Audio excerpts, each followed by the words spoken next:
So, welcome to this episode of the Founder Speak podcast in collaboration with Couchonomics with Arjun. So, this episode is different to some of the other ones which we've been having, where we've been talking to founders regarding their journeys. This episode and a few others which will follow are going to talk about the context of how the world of financial services is evolving, or as it's been coined for SFF, the re-architecting of the global financial system. But more importantly, sitting across the yellow table is actually a dear friend who's come all the way from the UAE.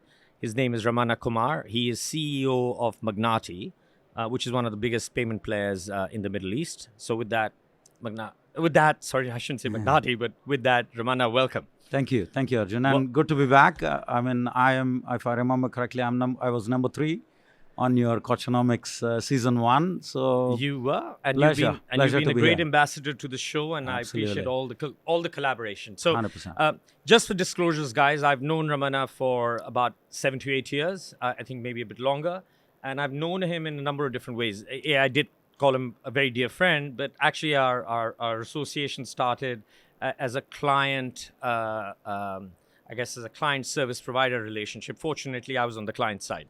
So Ramana, we won't have 45 minutes today, right? This is about 25 minutes. The conversation which I really want to get into in detail, and I really want to hear your view is, this theme around re-architecting the world's global financial system, right? It's as wide a term as one could sort of come up with, right? You could put everything in it.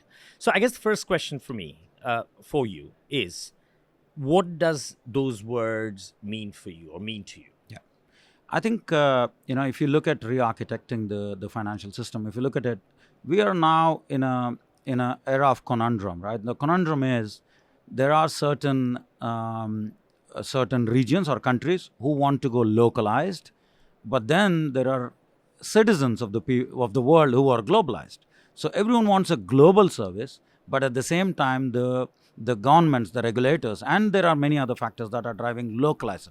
So we are now looking at a segment of the world going 100% local and a segment of the world looking at 100% global. So re-architecting this conundrum is a super challenge. And it's also exciting because there are going to be so many opportunities that will come up, and it's going to reshape the world, right? Now let's go back and ask this question again. What has financial system done today, and what is it doing, and what are that we are already witnessing? Financial system and the banks have always been mercantile. They've always had this view of protecting somebody's money, and then you used to go in there for credit and debit, and then financial system expanded, if you look at history, and we started providing lifestyle solutions and services and so on and plus.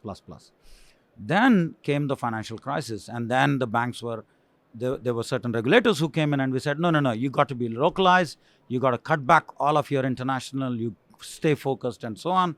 And then people started looking inwards. Then came political challenges where, there was this huge challenge about, are we going to have a domestic scheme? Are we going to have an international scheme? And then everybody said, okay, let's create something domestic for us. So in case in future anything happens or the way world changes, you still have the control on that. So, and then there are these, AML layers coming in. And then, so on one side, the banks are asked to protect everything. On the other side, fintechs are told, you can do anything you want to do, right? So the regulation itself was also a bit challenging, and regulation itself was going through re-architecture as we speak. So in this current conundrum, the opportunities are multifold. And the biggest opportunities I foresee, Arjun, and you and I have talked about it, is the whole concept of embedded finance and inclusive finance, as what I call, wherein your banks or the financial services providers will go back to becoming mercantile, which means they stay back where they credit debit. And then there are front-ending applications or brands that will come in and take over the financial services. And they will reorchestrate the whole financial services model. Okay, so it's a very interesting thought, right? And as an advisor, as a commentator, I have the good fortune that I can actually stand by the sidelines and sort of see how the cookie crumbles and then sort of pick my bets, right?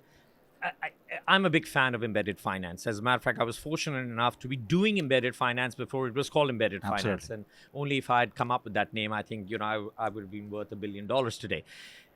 Question I have with embedded finance. So there's three parts to my question. Firstly, I still don't think the vast majority of the world understands the word embedded finance, right? So how do we demystify it? Let me ask the other two questions, right? Secondly, with a very large number of banks, right, and especially the smaller banks, I think there is an acceptance that for them to have the right to play and to right to win, they should position themselves somewhere in that value chain and work with fintechs, big techs, non-techs, whatever you want to Yeah. call it, as you said, that layer, Absolutely. right, to be able to sort of drive that mercantile growth, if I may say so. But then when you come to the big banks, right, the banks which are universal banks, right, they do everything from, personal finance accounts to credit cards to savings accounts to large institutional financing project. They don't want to necessarily be disintermediated because their fear is of disenfranchisement. Absolutely. And a number of them are starting to talk about what I call beyond banking, That's right? And Tinkoff is a small example. It's a wrong example because in effect, Tinkoff is actually a new bank. It's That's not right. a big. It's not it's fairly sizable. So how do you? So try and give me an answer on those three. Sure. How are those three cards going to fall? Absolutely. Right. And I think the one connecting feature of all the three is technology, right? I think if you are a large bank and if you're a slightly universal older banks, the amount of change that is needed for you to start offering something like an embedded finance is going to be humongous. Because let's take a step back and look at what we mean by embedded finance and what we see in a colloquial terms. How does it really impact? Now you go and I keep giving this example, right? And it's not that I have an association, but let's say you go to Starbucks and tomorrow Starbucks says, I want to offer you Starbucks account. And by the way, Starbucks card, and Starbucks will do the lending for you, and Starbucks will do everything that you need. All you have is one touch point here. Just touch it and you'll get everything. Now, that is one of the easiest form factor that we're already seeing, right? Many brands are coming up, and though we have also the worst cases of somebody failing big time, but that's moving in. And if you ask a customer, do you trust a coffee that you're putting into your body every day, a brand that signifies that coffee, or do you trust somebody who asks you to print hundreds and hundreds of documents and sign here and sign there? The answer is pretty clear, right? I trust something which I am using every day. I believe in the brand and I live with that. So things like that are the prime factors of changing it. Now, where it fails or so let me recheck. So what you're saying is the definition of trusting a financial institution is evolving. It is evolving. It is evolving. There is no doubt about it. Okay. Right? And what is also changing is the face of the technology, right? The mobile and the new technology that is coming in, where you keep downloading many apps. So previously, if you want to associate yourself and you want to go into and deal with a brand, you had to go through a lot of physical touch points, which you never had time or you were never like really opening up. But here it's just you go to an app store or Play Store and boom, you have an app with you. And the trust factors among us has just loosened up, let's call it that way. So, and we started trusting some of them, and it will evolve. And there are many apps in our phone today. We don't even know who owns them, and we don't even know who actually is behind them. So that is the first factor, changing time. The second factor is data. And data for me, and I believe in that a lot, because the amount of data banks had and not used it was an opportunity lost. But some banks have started realizing it and start moving.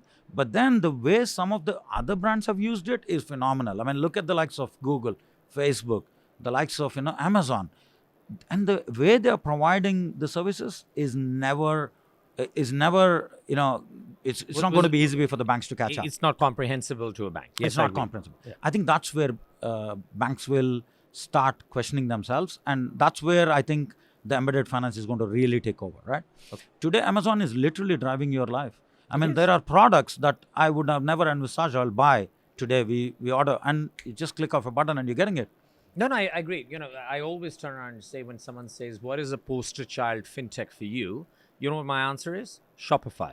Absolutely. right? 70% Absolutely. of their revenue, I think, if not more, income comes out of actually selling financial services Absolutely. products to the merchants who actually. So they're not an e-commerce They're platform not. anymore. Ex- Well, they are, but that's kind of the hook rather than actually the end Absolutely. game. But let me explore this a little bit more, because I think what you're saying is very interesting. That one of the re-architecting of the financial system is going to be on the back of this embedded finance, and what's the role then of the new age banks? Yeah. And I'll quote one example and then tell me if that's the exception or possibly the rule going back forth.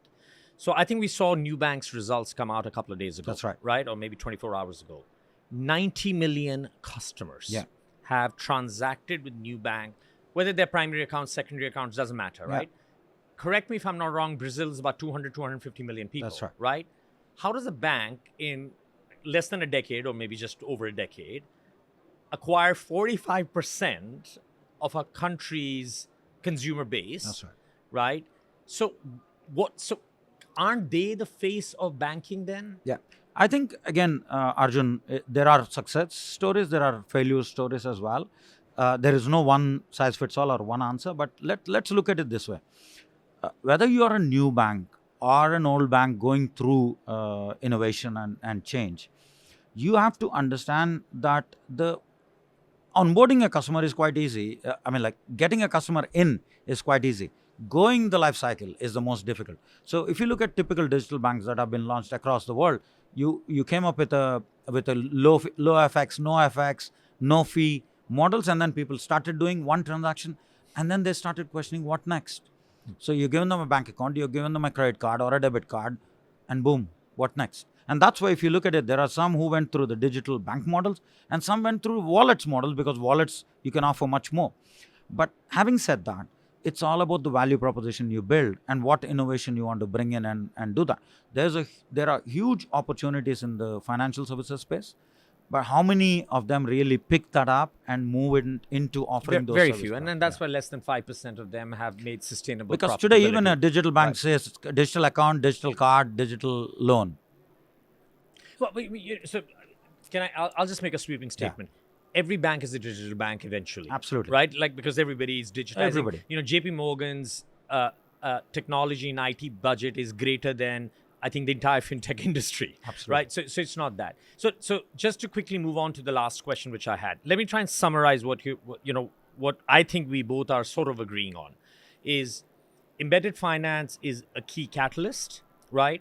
Embedded finance could be delivered through multiple mediums. So whether they are, big tech platforms such as Google, Amazon, Yeah. or Apple, or non-FIs like Starbucks, new age banks, and some of the traditional banks. What's very important is across the spectrum, the mercantile aspect of banking is not going away. Absolutely. And every bank will find a place where they are best suited to fit in the value chain. 100%. And there'll be some fallout or the other. Absolutely. Okay, so great. So we agree on that. Last question. I'm going to bring it home for you. I'm going to talk about Magnati. So how are you leveraging this conundrum? I like this era of conundrum. As a matter of fact, I'm going to write on this tonight something.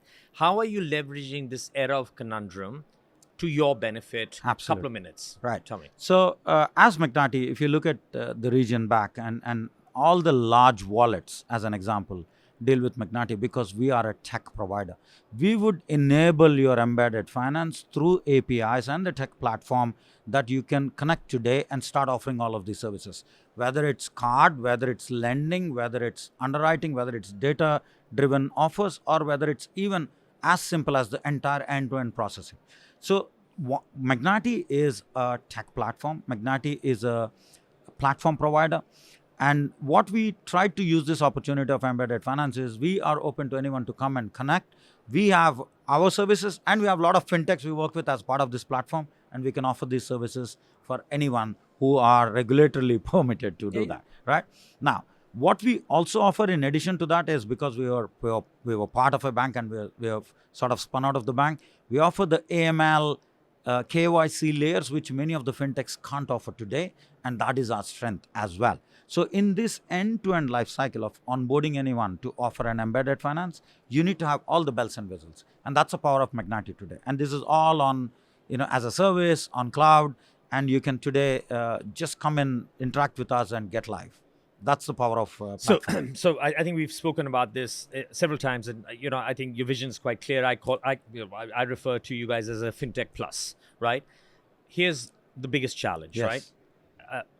I've had the opportunity to see the evolution of Ramana as an individual, right? You were as traditional a banker as they came. You actually come from corporate commercial banking, which Absolutely. is deeply rooted in the world of banking, right? Exactly. And then you evolved into this world. I'm sure that journey's been fun. I'm sure it's been quite painful because there's been a lot of unlearning. How does an organization like yours now strikes the balance in terms of personnel? Yeah. Right? But yes, you can buy all the technology in the world and you can have all the suppliers in the world, but you still need a core team. Absolutely. So how is this? How are you still being a financial services player? Lots and lots of bankers who come with a particular mindset, and then this I want to be a tech platform. Absolutely. How does that all sort of come together? It's all about the mindset. Like you said, I changed and I evolved. But how many people can do that? No, Ramana? but again, Arjun, either you evolve or you perish, right? I mean, look at yourself. You've evolved, right? I mean, from a typical retailer, consultant, and you put on so many hats on. So now the question is back to, if you look at the type of people we are hiring today, I mean, as you speak, there's an ad, we're hiring data scientists. When have you ever seen a payments company hiring data scientists, right? This is the way we are moving. And then we are hiring people who would build the next generation, efficiency around AI on networks, AI on cloud ops, AI on, ensuring that we have orchestration layer that picks up the right payment gateway for every transaction, and client doesn't need to know which payment gateway it went into. These are all people who would think differently, but they have the core basic knowledge. I think what we fail to understand is the fact that you don't have the core knowledge and you come in and say, oh, I am the new generation fintech, then you won't succeed. You need to have, like, in many other podcasts, I always said, think like a fintech, act like a bank, right? Because when you act, you need to have the controls, you need to have processes, but think like a fintech. So you actually don't go traditional route, you go different route. But never give up on your KYC, never give up on your AML, never give up on your ethical standards, never give up on the right way to do things, because clients appreciate that. And even if it is a day delay and you tell them, listen, we are testing it 10 times, so you don't go live and then fail. I think the clients appreciate that. Yeah, I do. I think that's the whole idea. Yeah, that's what we are moving ourselves into. Ramana, thanks a lot. Thanks a lot, Arjun. And thanks It's for always taking a time. pleasure. Enjoy Singapore. Enjoy SFF. Thank you. And I hope we both will see the era of conundrum slowly taking shape. Well, you actually scared me. I'm like, the word conundrum. I'm actually going to explore that word tonight for sure. Please. Right? Thank Thanks a you. lot. Thank you.